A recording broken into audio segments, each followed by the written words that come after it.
Hai everyone, perkenalkan nama aku Mentari dari Viewspeak 2. Jadi pada kesempatan kali ini aku mau bawain sharing topik tentang Joseph on fighting on temptation. Jadi pada kesempatan kali ini kita mau belajar dari kisah Yusuf bagaimana sih ia bisa melawan godaan dan pencobaan. Menurut aku ini topik yang sangat relate ya dalam kehidupan kita, karena hampir setiap harinya itu kita dihadapkan dengan berbagai cobaan dan godaan. Dalam hidup kita, mulai dari pekerjaan, dari relationship kita dengan pasangan, relationship kita dengan keluarga maupun dengan orang-orang di sekeliling kita. Nah, kita mau baca dulu kisah Yusuf di dalam kitab Kejadian, bagaimana sih ia bisa melawan godaan. Ada di Kejadian 39 ayat 7 sampai 10. Selang beberapa waktu, istri tuanya memandang Yusuf dengan berahi lalu berkata, "Marilah tidur dengan aku." Tetapi Yusuf menolak dan berkata kepada istri tuannya itu, "Dengan bantuanku, tuanku itu tidak lagi mengatur apa yang ada di rumah ini dan ia telah menyerahkan segala miliknya pada kekuasaanku. Bahkan di rumahnya ini ia tidak lebih besar kuasanya daripada aku. Dan tiada yang tidak diserahkannya kepadaku selain daripada engkau, sebab engkau istrinya. Bagaimana mungkin aku melakukan kejahatan yang besar ini dan berbuat dosa terhadap Allah?" Walaupun dari hari ke hari perempuan itu membujuk Yusuf, Yusuf tidak mendengarkan bujukannya itu untuk tidur di sisinya dan bersetubuh dengan dia. Nah, dari kitab Kejadian ini kita dapat pahami bahwa Yusuf tetap setia kepada tuannya dan menolak semua godaan serta dia melawan dosa. Kita sebagai manusia seringkali setiap harinya dihadapkan dengan godaan. Ada yang kecil, ada pula godaan yang besar. Dan jelas semua godaan tersebut akan ada akibatnya dan dampak buruknya dalam kehidupan kita. Dan mungkin godaan yang paling sering kita hadapi sebagai manusia itu seperti harta, kekuasaan, ataupun hawa nafsu. Dan hal-hal seperti itu yang kadang ketika kita lakukan itu akan menghancurkan rencana Tuhan di atas hidup kita.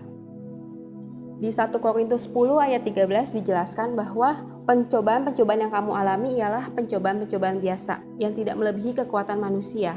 Sebab Allah setia dan karena itu ia tidak akan membiarkan kamu dicobai melampaui kekuatanmu. Pada waktu kamu dicobai, ia akan memberikan kepadamu jalan keluar, sehingga kamu dapat menanggungnya.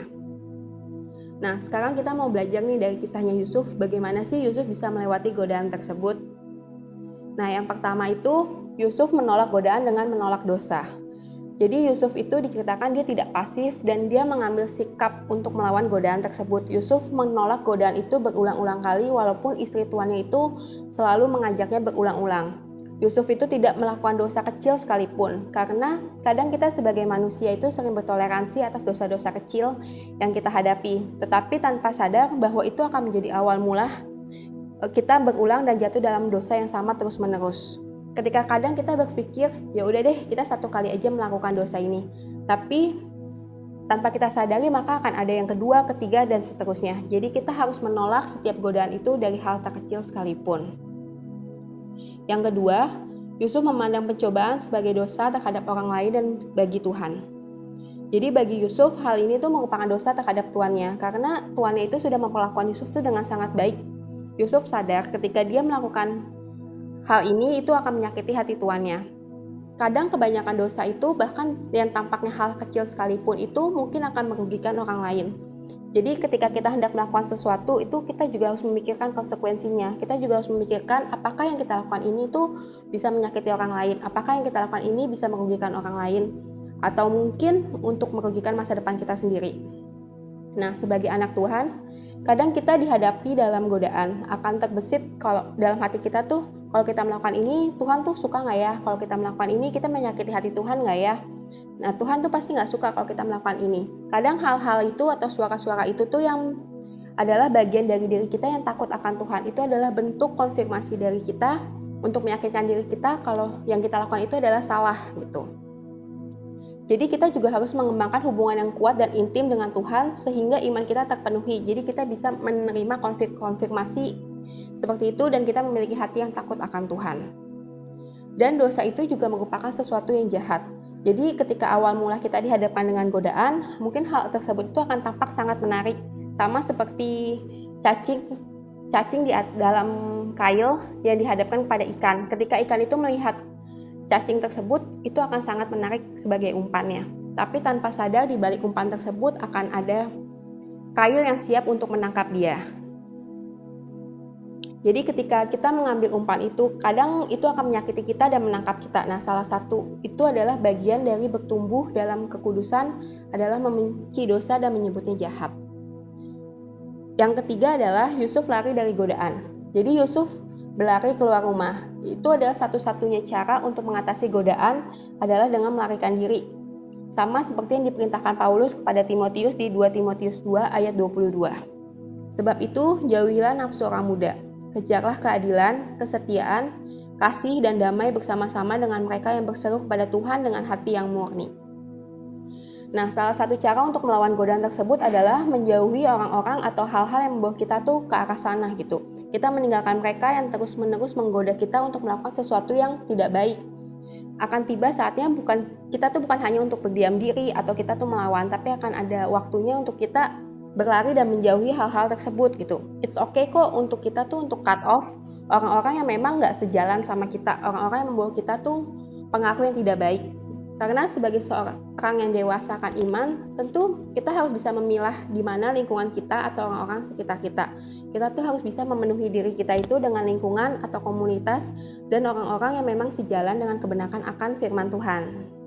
Kemurahan Tuhan mengalahkan dosa dan pencobaan. Nah, dari cerita Yusuf tersebut, Yusuf tuh menerima akibat menyakitkan dan penderitaan yang tidak adil. Ketika Yusuf terus-menerus menolak godaan tersebut dan akhirnya pergi meninggalkan rumah itu, istri dari tuannya itu akhirnya memfitnah dia dan melaporkannya kepada suaminya. Jadi Yusuf itu menghabiskan lebih dari 2 tahun itu di penjara. Nah, terkadang ketika kita menolak godaan akan menyebabkan penderitaan atau sesuatu yang tidak mengenakan bagi kita gitu. Sebagai contoh, mungkin ketika kita menolak seseorang untuk melakukan sesuatu godaan, mungkin orang tersebut akan mengucilkan kita atau mungkin orang tersebut akan memfitnah kita atau menjadikan kita kambing hitam. Nah, kadang kecenderungan seperti itulah yang membuat kita tuh untuk takut, untuk melawan, untuk tidak berbuat dosa. Tetapi sama seperti dalam cerita Yusuf, pada akhirnya Yusuf itu diberkati karena integritasnya. Jadi karena Yusuf terus-menerus berbuat baik, Yusuf tetap mendengarkan firman Tuhan, tetap melakukan ajaran Tuhan, dia tuh tetap menolak dosa dan menjaga integritasnya. Tuhan mampu meninggikan dia di saat yang tepat, karena pada akhirnya Yusuf itu diangkat dari tahanan menjadi raja muda. Bahkan Yusuf itu mendapatkan rekonsiliasi dengan keluarganya yang terasing. Nah, begitupun dengan kehidupan kita. Ketahuilah bahwa Tuhan kita itu adalah Tuhan yang maha melihat. Ketika kita memilih untuk tetap di jalan Tuhan, ketika kita memilih untuk tetap menjalankan firman Tuhan, Tuhan kita itu bukan Tuhan yang akan menutup mata untuk segala apapun yang kita lakukan gitu. Tuhan kita tidak akan membiarkan kita begitu saja. Jadi jalan Tuhan tuh menuju berkat itu akan selalu beriringan dengan sejalan dengan kita ketika kita menolak untuk melakukan dosa. Sebenarnya ada banyak pelajaran yang bisa kita ambil dari cerita Yusuf dan bagaimana sih Tuhan menyertai Yusuf. Jadi Yusuf itu memegang teguh moralitas sepanjang hidupnya. Bahkan ketika kemalangan menimpanya, dia tetap menjalani kehidupan yang saleh seperti yang terlihat dalam kisah-kisahnya. Seperti ketika keluarganya menjauhi dia karena menafsirkan mimpi, ketika dia diperlakukan tidak adil oleh saudara-saudaranya karena merasa iri mereka sendiri, ketika dia dijebloskan ke penjara karena kesalahan yang tidak pernah ia lakukan. Tapi Yusuf tuh tetap menyadari fakta bahwa perkenanan Allah lah yang tak tergoyahkan ada padanya. Tuhan yang menunjuk dia sebagai pengurus Potifar adalah Tuhan yang sama yang akan mengeluarkan dia dari penderitaan itu dan pencobaan itu.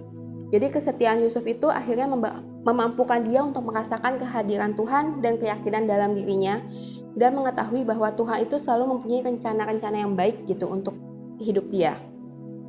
Seperti yang tertulis di Yeremia 29 ayat 11.